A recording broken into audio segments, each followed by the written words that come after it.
More than 3,000 miles from New York City, across the Atlantic Ocean and off the northwestern coast of continental Europe lies the United Kingdom, which includes England, Wales, Northern Ireland, and Scotland, a land known for its heather, highlands, and haggis.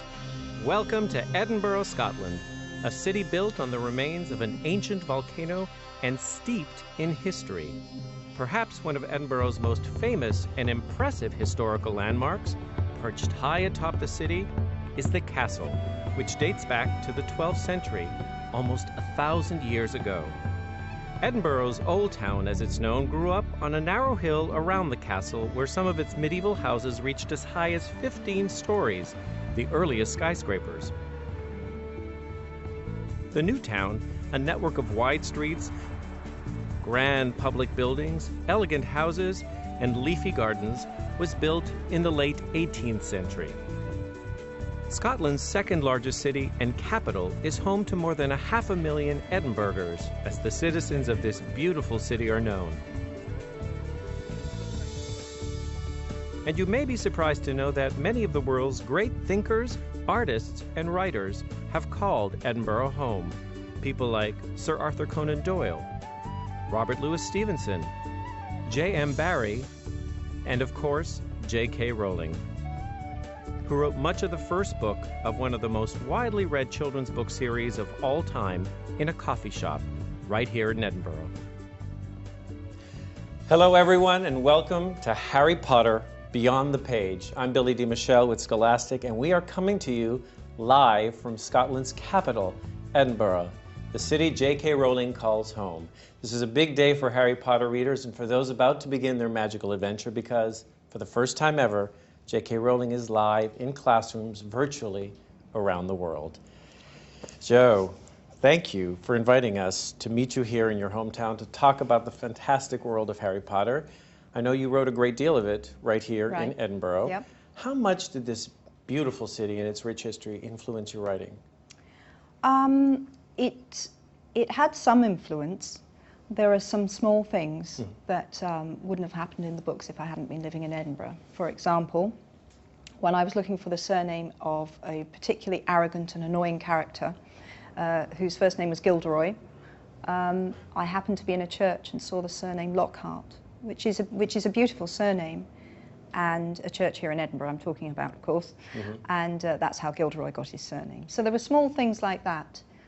Names, sometimes street names, gave me detail in the books. But I have to say I'm a writer who can write pretty much anywhere. So it was wonderful to be writing in such a beautiful city, and this is a place that's got great coffee shops, which is where I did a huge amount of writing. So that helped a lot. And I would say that people here are very respectful of your privacy. So I was able to write in cafes for a long time, even when Harry Potter was quite well known. So I'm very grateful to Edinburgh for that. That's a great city. It's been 5 years since the 7th and final book, Harry Potter and the Deathly Hallows, was published in 2007, and the series is still captivating readers. In the United States, teachers and librarians are creating Harry Potter reading clubs in their schools to introduce the series to new generations of young readers, and now, with Pottermore, the new online Harry Potter reading experience, millions more are beginning their Hogwarts journey. Joe, when we announced that we were doing this live event with you, the response from teachers and librarians and students and fans was obviously overwhelmingly positive. Yeah, and the questions began pouring in. I can't tell you how many, of course, and I'm going to be sharing just a few of them from students throughout the webcast. Perfect.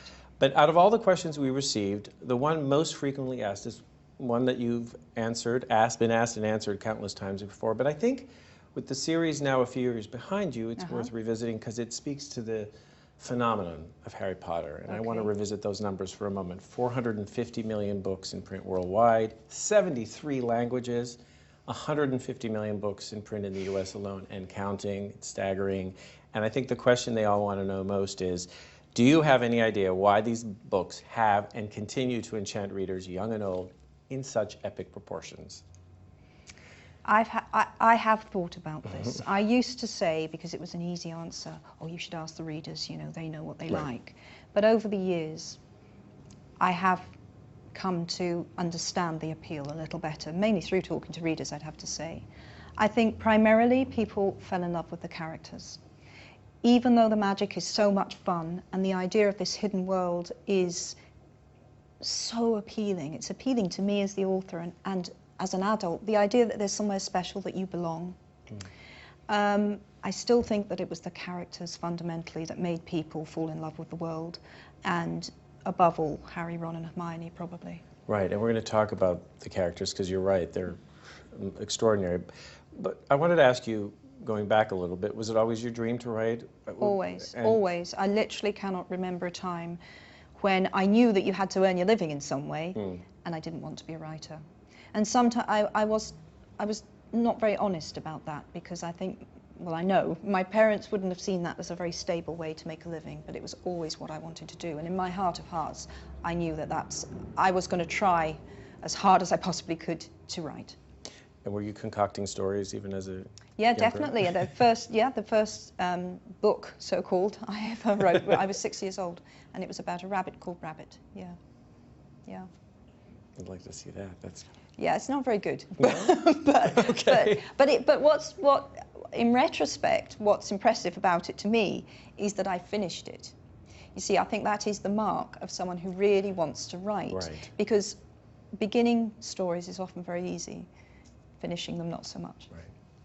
All right, this next question is one of the first from students that I was talking about. Great. It's from Christy Crawford's 4th and 5th grade group at Bronx Community Charter School in New York City. Let's take a look.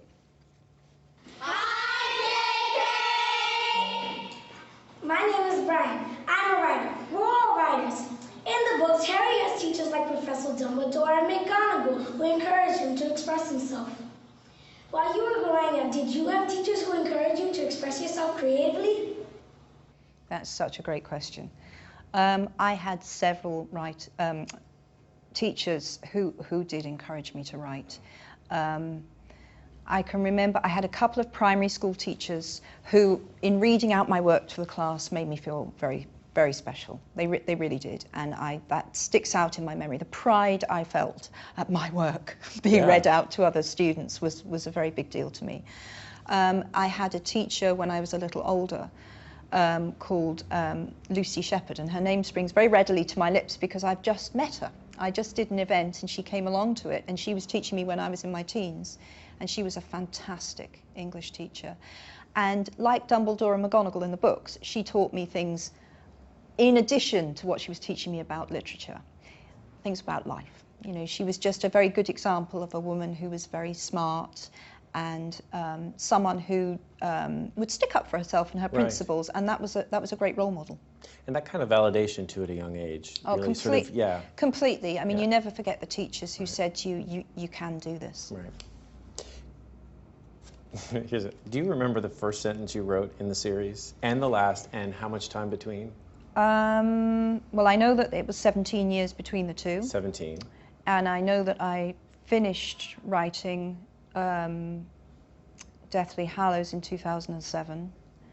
I finished editing it, I should say. So I couldn't tell you what was the very last word I wrote, because when you're editing, you're darting around a lot. The first sentence I wrote, I do still have, if we're setting aside the preliminary notes that I made, and it was so different to the first sentence that appeared in the printed books.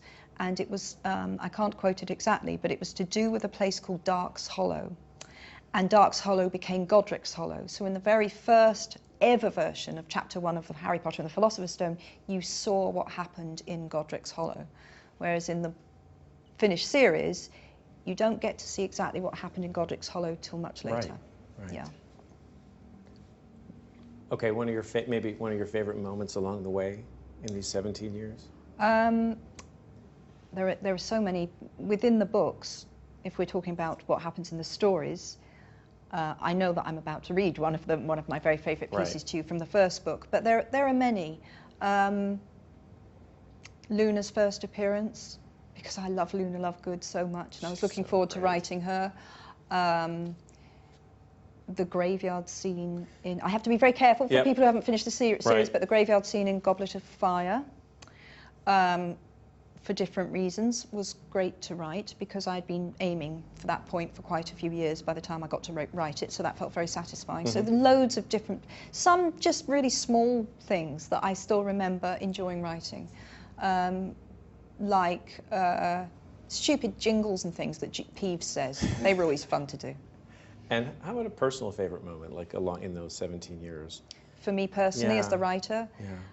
there have been so many, but I think the second American tour that I did was unbelievable, because at that point the books had become very popular, and I hadn't been exposed to how popular they'd become, physically exposed to it.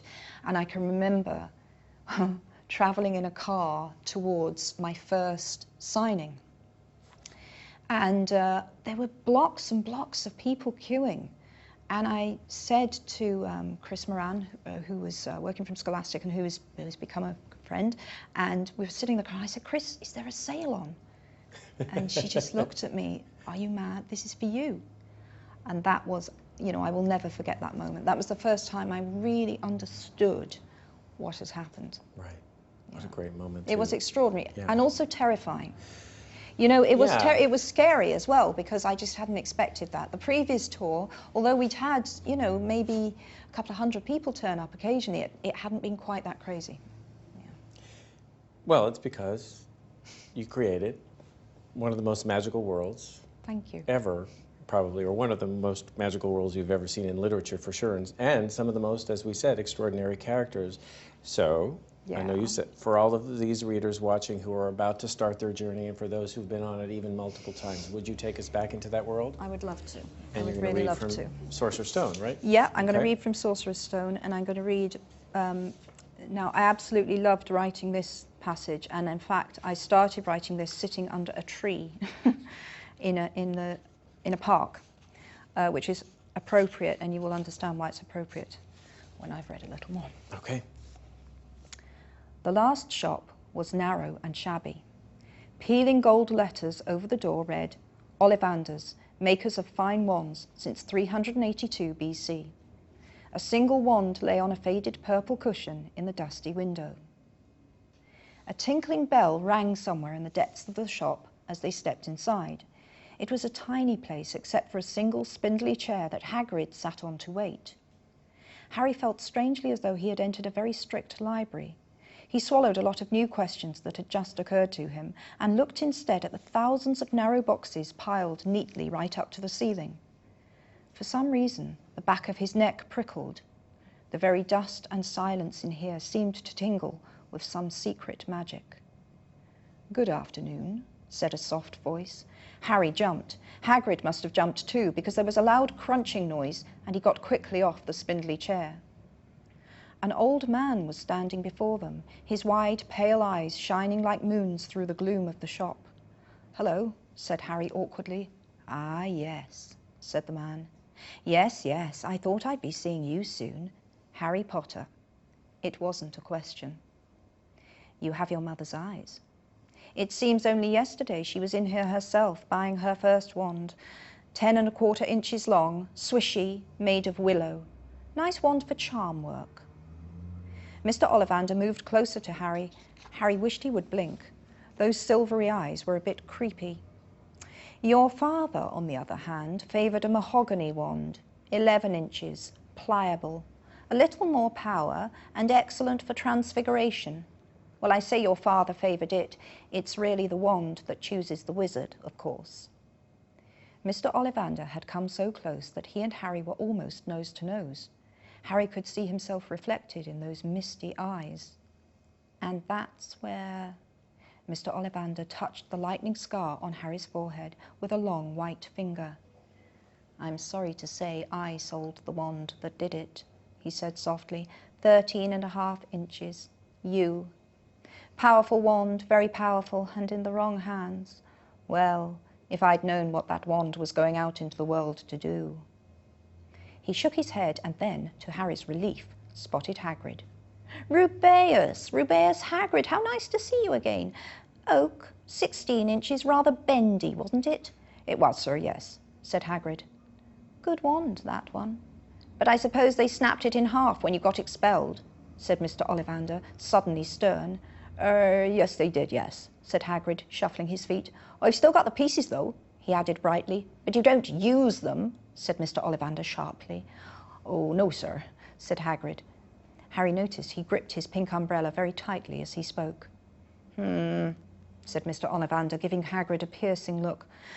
Well now, Mr. Potter, let me see. He pulled a long tape measure with silver markings out of his pocket. Which is your wand hand? Well, I'm right-handed, said Harry. Hold out your arm, that's it. He measured Harry from shoulder to finger, then wrist to elbow, shoulder to floor, knee to armpit, and round his head.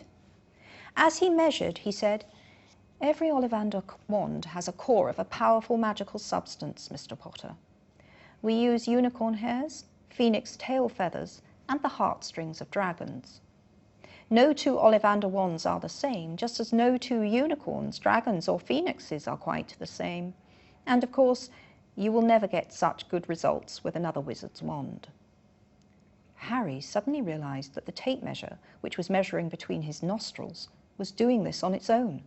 Mr. Ollivander was flitting around the shelves, taking down boxes. That will do, he said, and the tape measure crumpled into a heap on the floor. Right then, Mr. Potter. Try this one. Beechwood and dragon heartstring, 9 inches, nice and flexible. Just take it and give it a wave. Harry took the wand and, feeling foolish, waved it around a bit, but Mr. Ollivander snatched it out of his hand almost at once. Maple and phoenix feather, 7 inches, quite whippy. Try? Harry tried, but he had hardly raised the wand when it too was snatched back by Mr. Ollivander. No, no, here, ebony and unicorn hair, 8.5 inches, springy. Go on, try it out. Harry tried, and tried. He had no idea what Mr. Ollivander was waiting for. The pile of tried wands was moving higher and higher on the spindly chair, but the more wands Mr. Ollivander pulled from the shelves, the happier he seemed to become. Tricky customer, eh? Not to worry, we'll find the perfect match here somewhere. I wonder now... Yes, why not? Unusual combination. Holly and phoenix feather, 11 inches, nice and supple. Harry took the wand. He felt a sudden warmth in his fingers. He raised the wand above his head, brought it swishing down through the dusty air, and a stream of red and gold sparks shot from the end like a firework, throwing dancing spots of light onto the walls. Hagrid whooped and clapped, and Mr. Ollivander cried, "Oh, bravo! Yes, indeed, oh, very good! Well, well, well! How curious! How very curious!" He put Harry's wand back into its box and wrapped it in brown paper, still muttering, "Curious, curious."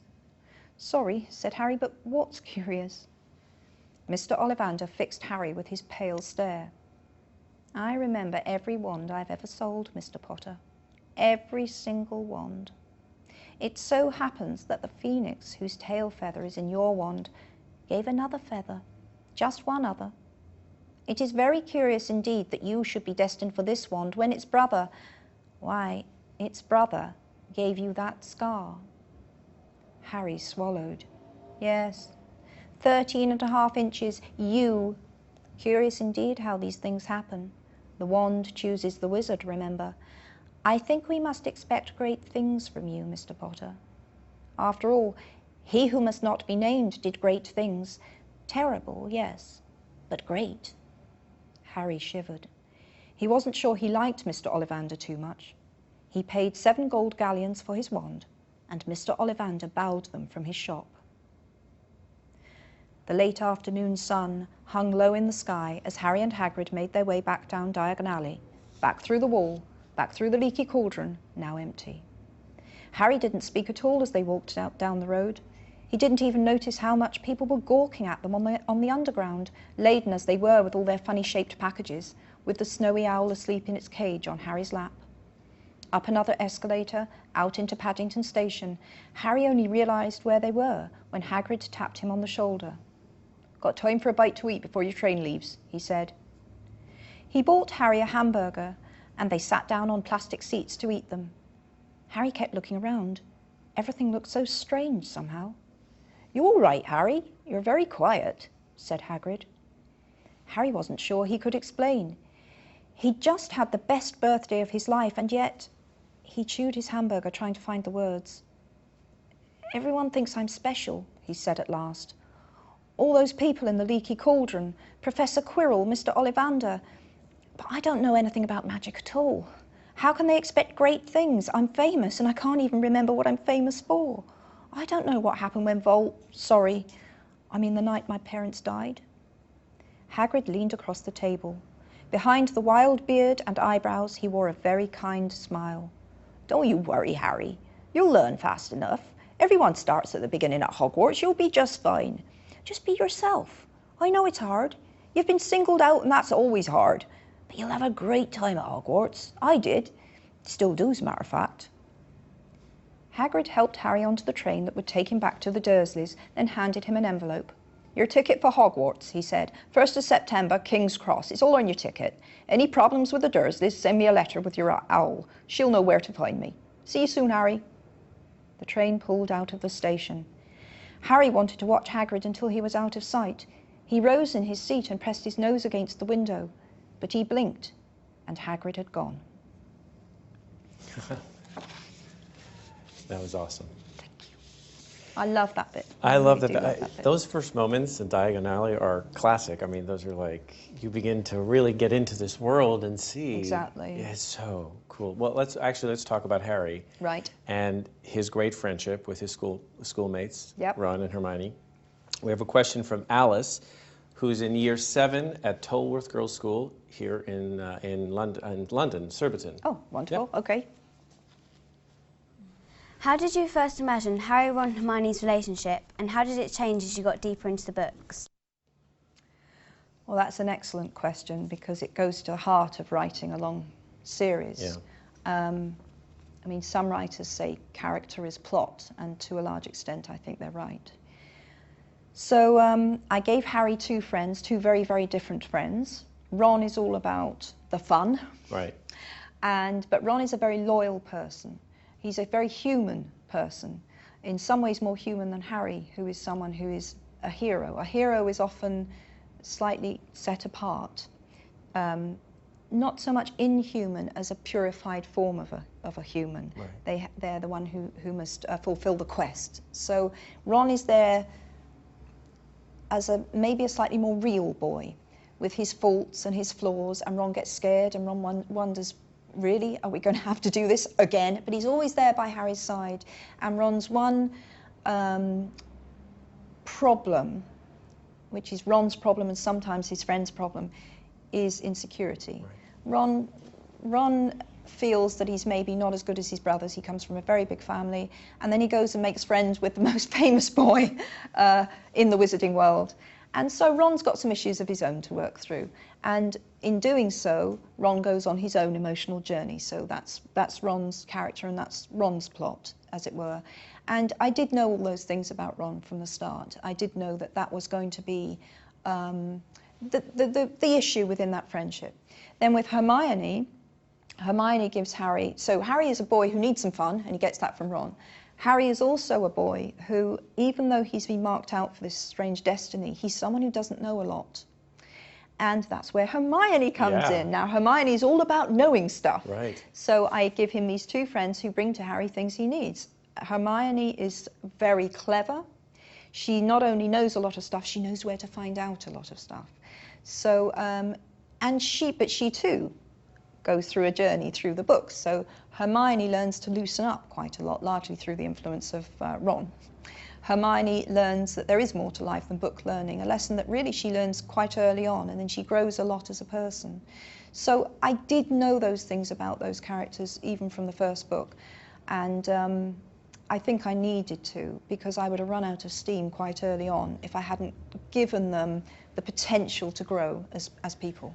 But you know, what's so compelling too as a reader is that you watch and you feel this bond develop between, because Ron and Hermione challenge Harry in their very much so, and that's what keeps the relationship interesting.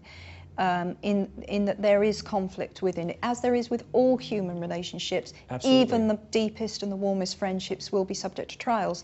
And what marks out a truly great friendship is not that it never had an argument or never saw any conflict, it's how you deal with those things. It survived it and became stronger, because you had to be honest and you had to find a way of coping with those difficulties. So yeah. But the other thing too is that as a reader, we feel like we're experiencing the journey alongside them. And that journey is actually more than just about magic, isn't it?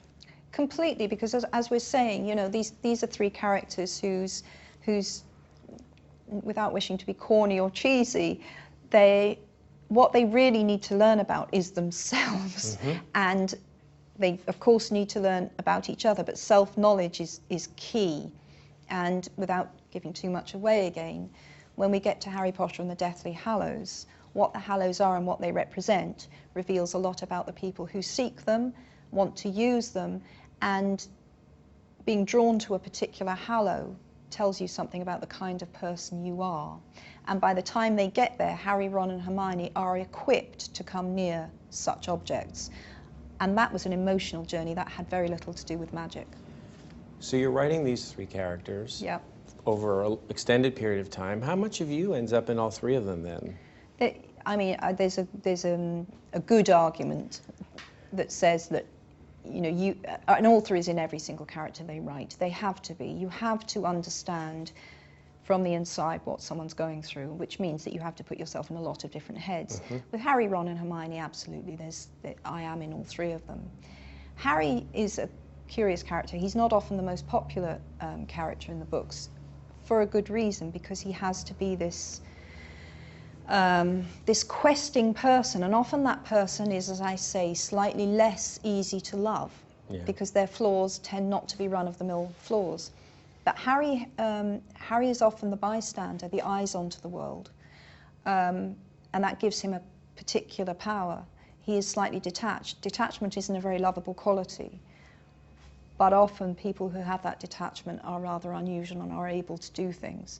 And most writers have a degree of detachment. So if I stand right back from those three characters, I would say that is the part of me that maybe is in Harry. Hermione is easy. I mean, Hermione is an exaggerated version of myself at that age. You know, she's not exactly like me, but I was certainly a very bookish girl, and I was the girl who would have gone to the library to look it up. You know, that's how I would have reacted to the challenges of Hogwarts. I would have gone to find a book. And Ron, there's a lot of me in Ron, and a lot of Ron's most base humour is stuff that would make me laugh. I'm not saying that's the only stuff that makes me laugh, but I love Ron's humour, and obviously that comes from me. I'm making up the jokes, so there you are. But, you know, as readers, we identify with all of them. And largely because, in some way, they're dealing with the same things that we're struggling with, right? Absolutely. One of my favourite ever comments from a very early reader, and I mean really early, like back in 1997, 98, was a young, small boy. He was about 10 years old, and he looked at me and he said, "I really like this book." And I said, "Well, thank you so much." He said, "Harry often doesn't know what's going on, and nor do I." And that spoke to me so much, because I think at that age, you know, he was semi-joking, but he meant it at the same time. And I thought, that's perfect. You've just summed it up. All of us having this sense of, am I the only one who doesn't know what's going on? That we've all felt that. And I think when you're young, starting a new school, those feelings are never as acute as at that time. And not always, you're not always conscious of the fact that there's this struggle going on, right? So it's these bigger themes of good versus evil, tolerance versus intolerance, love, hate. All of that permeates their characters and all of the characters in the book. And this next question from Donalyn Miller's 4th grade class at O.A. Peterson Elementary School in Fort Worth, Texas, speaks to that. Let's listen. Hi, my name is Mason. Did you know when you were writing the books that reading about Harry, Ron, and Hermione's experience would help us face our own challenges? Did I know? That's such a great question. I probably didn't know. Right. Because when you're writing, you're so inside the world, you're living it, you're feeling it. It's, to be honest, the last thing on your mind is, how will someone read this? You're too busy creating it. It was only later that I thought, wow, You know, when I started to get letters, particularly about bullying, things like bullying, I've had so many letters from boys saying there's a Draco Malfoy in my class, or girls saying I know some Pansy Parkinsons, and that meant the world to me in the sense that I hope that people dealing with those issues would think, well, you know, I'm not alone. Some people just are mean, and it's nothing to do with me, and I've got to find a way to navigate around those people, because, yeah, so that was a great thing to hear. It was a wonderful thing to hear, and that is a wonderful question to It's a great question. Yeah.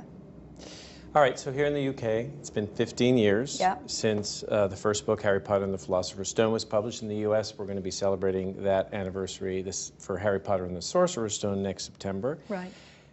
And a lot has changed in 15 years. Definitely. Technology's gotten us further into the digital age. How we receive our information, certainly online, is very different. We spend a great deal more time online. Sure. And today we're talking about books and reading live on the internet, and how we read Has changed dramatically. Yeah. And so you're taking this magnificent series and extending it beyond the page into this rich digital world called Pottermore. Yeah. And Katya, in Cecile Robertson's 6th grade class in Eglinton Junior Public School in Toronto, Canada, wants to know this. Fantastic. Hi, J.K. Rowling! Hi, I just wanted to ask you a question. How did you come up with Pottermore.com? How did I come up with Pottermore? Pottermore. Okay. It was, I mean, the initial idea was, it's time, because a lot of fans were saying, when are we going to get ebooks? When are we going to be able to read in a different form? And it felt like it was the right time to do it. You know, I had time to concentrate on doing it right. So that's really where the idea for Pottermore came.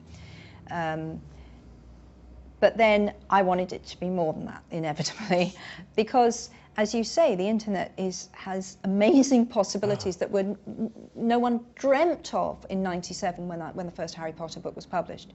So I saw it as a way to create an environment where you could see extra tidbits. You know, we could go inside illustrations a little bit. I mean, it's making a book in that world. It's just putting a book in that world, and you can do some wonderful things there. It's still a reading experience, you know, you still need to be able to read the books, but I was excited about the fact that we could put a really good reading experience online. And I think it's very important to say that you can get a whole load of extra stuff on Pottermore completely for free. So this isn't just about selling books to anyone, though you can buy the ebooks there if you want to. But the really exciting thing for me was I had a way, and this you can get completely for free if you go on there, I had a way of putting extra material that I'd collected over the years, or that I still wanted to find out about myself. So some little bits and pieces I've invented since. And I could put it online, and it was a way of making sure that any fan could access it. They could, you know, they could just play with it a little bit more. And it's the kind of thing I would love, if I loved a series of books, to be able to go out and to be able to go and find more about a character, a little bit of extra backstory. I would have adored. So it was a chance to do all of that. And as you say, still be reading the exactly. books. It's still a reading experience. Yeah. Well, we have a little preview of what wonderful things await you on Pottermore. Let's take a look.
That is so cool. I love it. And there's so much excitement about Pottermore. It's been, you know. We had an amazing team working Right? on it. We really did, and I've been so involved. And in fact, you saw a hint of what's really fun on there. So you get your wand and you get sorted into the house, and I think that's been very popular with users. So you can explore. And I devised all of that. I had so much fun with that. All right. So and I think there's 30,000 and something wand combinations you can get. So you really get a really personalised wand. Okay, then we all want to know what excites you most then, because there's been so much excitement. But what excites you most? To be honest, on this occasion, it has been getting feedback from people. Yeah. I've had so many people say to me how much fun it is. And yeah, I suppose devising the definitive questions for the different houses was a lot of fun, because there have been so many pale imitations online. It was time for me to do it. Yeah. All right, so everyone has their favorite moments. I know I do already. Stacy Burt's 6th grade class from the Discovery School in Murfreesboro, Tennessee, is very interested in knowing yours. Let's take a look. Greetings to one of our favorite authors, J.K Rowling from Discovery School in Murfreesboro, Tennessee. We're here from Miss Bart's 6th grade class, and we were wondering, what are your favorite moments from Harry Potter and the Sorcerer's Stone on Pottermore? J.K. Rowling, you're awesome! That's so nice. I'm loving the owls. Yeah. My favourite moment in Sorcerer's Stone, well, actually, funnily, you should say Diagon Alley being the moment that you go into the magical world is a great moment on Pottermore, I think. I love the illustration. And just to be able to move through the shops and pick things up, and, you know, it's like, I mean, at my age, pop-up books were really exciting. So this is like the ultimate pop-up book, isn't it? You see, with the illustrations, and there's that slightly 3D effect that you can move through. And that was very conscious, because when I wanted the style of the site to remain very book-like. So the illustrations aren't filmic, they look much more like book illustrations, like pop-up illustrations, which I love. You said there's lots of new, exclusive content, probably a fraction of what's in your head, I'm sure. And Adam Carlin's, this is very creative 5th grade class at Turtleback Elementary School in San Diego, California. Great name. What's it called? Turtleback Elementary. Love that. They want to pick your brain a little bit. And I'm going to, this comes with a warning. There are special effects. Okay, I'm ready. Hi, J.K. Rowling! You inspire us! Have you enjoyed returning to Harry's story again? And have any of the characters come back and surprise you? That is... I have to say Turtleback has won so far. Best presentation. That was awesome. First of all, returning to Harry's story, I don't honestly feel like I ever left. I'm never going to leave. I'm never going to leave. It was 17 years of my life. I was quite heartbroken to finish writing. It was tough, very tough. Going back is so easy, it's ridiculously easy for me. I feel like I'm just unlocking a door back into my own house.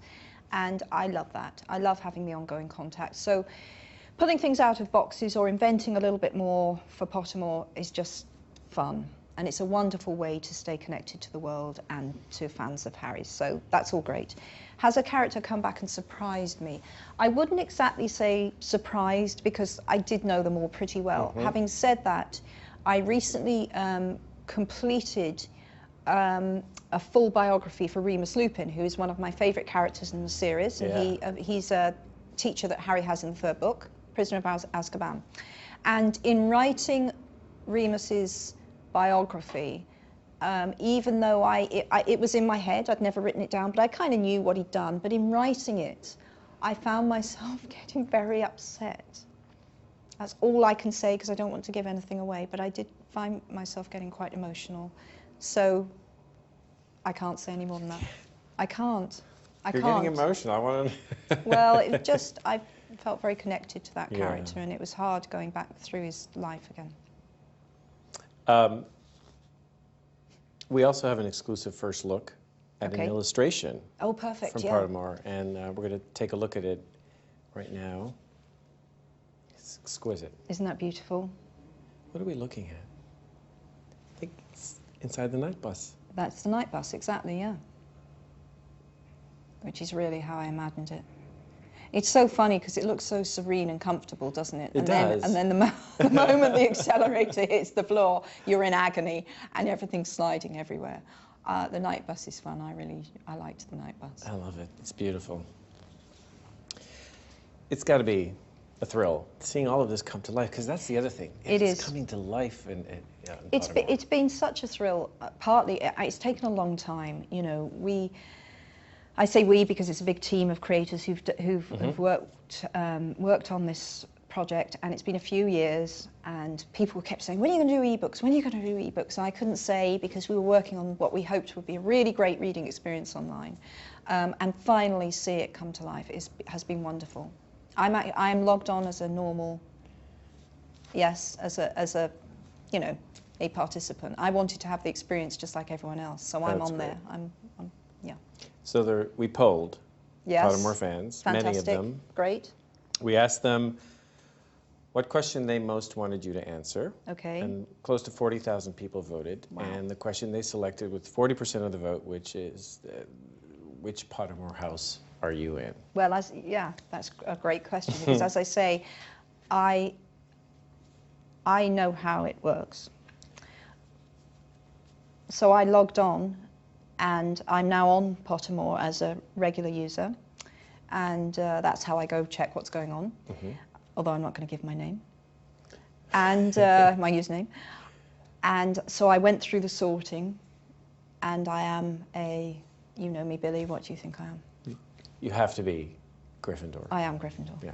But I had a moment as I clicked the answer of the last question, and bear in mind, I wrote the questions, where I thought, hey, I'm not sure if I've answered to get Gryffindor. I answered them completely honestly. And I knew that I'd answered a couple for different houses, so I thought, I wonder how they're going to work this out. And yes, I am in Gryffindor. Well, that leads me to this very next interesting question from Drew. He is in year 7 at Tiffin School in Kingston upon Thames. Let's listen to what Drew has to say. Okay. What would you say to people who are disappointed that they've been sorted into Hufflepuff on Pottermore? Well, yeah. That is actually my favourite question so far, because this is a very sore point for me. Okay. This may surprise people, but it is the truth. In many, many ways, Hufflepuff is my favourite house. Here's my reasoning, bear with me. Again, I don't want to spoil things too much for people who haven't read the whole series, so I'm going to say what I'm about to say quite carefully. Okay. There comes a point in the final book where each house has the choice whether or not to rise to a certain challenge. And that's everyone in the house. The Slytherins, for reasons that are understandable, decide they'd rather not play. The Ravenclaws, some decide they will, some decide they won't. The Hufflepuffs, virtually to a person, stay, as do the Gryffindors. Now, the Gryffindors comprise a lot of foolhardy and show-offy people. That's just the way it is. I'm a Gryffindor, I'm allowed to say it. You know, there's bravery and there's also showboating, and sometimes the two go together. The Hufflepuffs stayed for a different reason. They weren't trying to show off. They weren't being reckless. That's the essence of Hufflepuff House. Now, my eldest child, my daughter Jessica, said something very profound to me not very many days ago, actually. She said to me, and she, by the way, was not sorted into Hufflepuff House, but she said to me, I think we should all want to be Hufflepuffs. I can only say to you that I would not be at all disappointed to be sorted into Hufflepuff House. But I'm a little upset that anyone does feel that way. But you are a Gryffindor. But I am a Gryffindor, but that's not all good. I know Harry's a Gryffindor, but Harry's a Gryffindor for the same reason I'm a Gryffindor. You know, well, I've got a short temper. Harry's got his issues. I'm just saying. I'm just saying. All right. Also, Gryffindor hasn't, despite the way it thinks of itself, it's turned out the odd dark wizard. Hufflepuff's got a pretty much clean record on that front. Of course. Yes, you see. All right, Hufflepuff, there. As indeed Slytherin has turned out the more than one hero. That's right. Yeah. All right. Yes. Pottermore, up and running. Up and running at last, thank goodness. 450 million books. Yeah, that's a few. What's next for you? What are you working on? More books. Definitely more books, yes. Well, right now, I'm still promoting, and will be for a few more days, the last book I published, which is a book for adults. Congratulations. Thank you very much. But I think that the next thing I publish is likely to be a book for children. The reason I'm not committing myself wholeheartedly is because after 15 years of being the writer of Harry Potter, where you'd say something and someone would seize on it and say, right, she's definitely doing that now, and you kind of felt you weren't allowed to change your mind, and it all got a little intense. So I try not to commit myself too much with my plans. So I'm not 100% sure what I'll do next, but I think it will be a book for slightly younger children. I think that will be the next thing I publish. Well, we will await it. Thank you. For whenever. For whenever it can. Thank you. Exactly. All right, I did some of my own writing. Actually, rewriting. Rewriting. Yeah. Okay. So there's a great French novelist. His name is Marcel Proust. Yes, indeed. He's penned a very famous questionnaire, which a lot of people have used. Indeed. I adapted it. Okay. A little bit. That sounds scary. My own version just for you. Okay. Lucky you. Are you ready to answer? I'm ready. Okay, here, now, first thing that comes to your mind. This is going to go fast. Okay. All right. Okay. Gosh, that is scary. Okay. Here we go. Okay. Favorite color? Pink. I knew. I was supposed to be going fast. I'm sorry. Favorite food? Sushi. Least favorite food? Oh, tripe. Which I have eaten, because I'll try anything. Let's and move on. It's as bad as it looks. Yeah. Favorite sound? Oh, the sea or my husband snoring. Least favorite, I've heard the sea. Least favorite sound? My husband snoring when I want to get to sleep. Favorite sport? Quidditch, obviously. Yeah, well, yeah, of course. Okay. Favorite host who's ever interviewed you? No, I'm just kidding.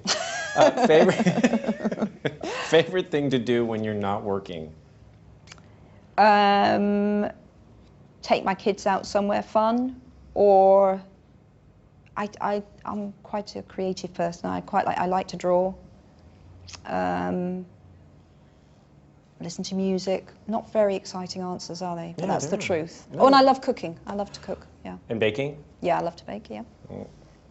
Quality you most admire in a person? Bravery. Yeah. Yeah, it is. That's a good answer. Yes.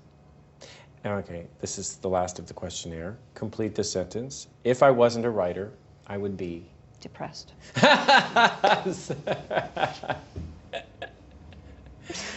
that a profession? There's nothing else. There's just nothing else Yeah. that I would want to do. My youngest daughter said to me, not very long ago at all, she said, Mummy, if you had to choose between us and writing, what would you choose? And I said, I would choose you, but I would be very grumpy. Thank you for going along with that. That was fun. Yeah. Yes. I have so many more we can talk. Everyone said it, Harry Potter, massive success, but you've said this many times, Joe, that getting kids reading has been one of the most gratifying outcomes of writing the Harry Potter series. So 20 years from now, 50 years, 100 years from now, when they're still being read, what do you most hope that children take away with them from reading, from the experience of reading Harry? What I would most like to think they take away is what I take away from my favourite books, which is the knowledge that there's always somewhere you can go that you love and where you're safe. And that's how I feel about my favourite books, that wherever I am, if I've got that book with me, I have got a place I can go and be happy. So if that place is Hogwarts for anyone, then I couldn't be more honoured or more humbled. And it's made a lot of people happy. Thank you. It has. Thank you for spending time with us, for answering I've loved all of it, these questions. and amazing questions, really wonderful, wonderful questions. But thank you for this gift, because it's a gift. It's been a gift for generations of readers already, and more to come, and it's been a pleasure for me to be with you here today. Thanks so much, Billy. Yeah. I've really loved it. Thank you all for tuning in. We're so glad you could join us virtually here in this gorgeous city of Edinburgh. And remember, for all things Harry Potter, you can visit scholastic.com/hpread, where you can learn more about the new Harry Potter Reading Club, bloomsbury.com/Harry Potter, and of course, new online Harry Potter reading experience at pottermore.com. Many options, but they all lead to J.K. Rowling's magical world of Harry Potter. Have a great day and keep reading. Thank you.